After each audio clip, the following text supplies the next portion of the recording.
come in and they are distressed because they basically have to change their clothes in the middle of the night because they're so wet. The first responsibility is to differentiate night sweats from true fever. And I'll mention that, but I want to say it now because that's the most key thing. If you're thinking about night sweats, this could be a presentation for lymphoma. It could be endocrine. Is this a midlife ovarian failure presentation? Is this a drug side effect? And it can also be a presentation for obstructive sleep apnea or even from anxiety symptoms. History is key.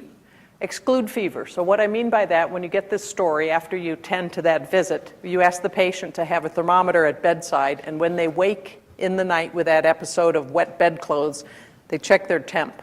Do that 2 or 3 nights. If they're afebrile, you're fine. You now have night sweats, no fever.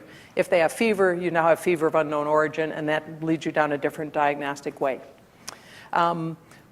If you think it might be medications, discontinue meds. The labs noted, you can see they're quite core. You would have probably indicators that might lead you to think about TB exposure or HIV risk. And then any other associated flushing or hypertension episodes, you might think of metanephrines or catecholamines.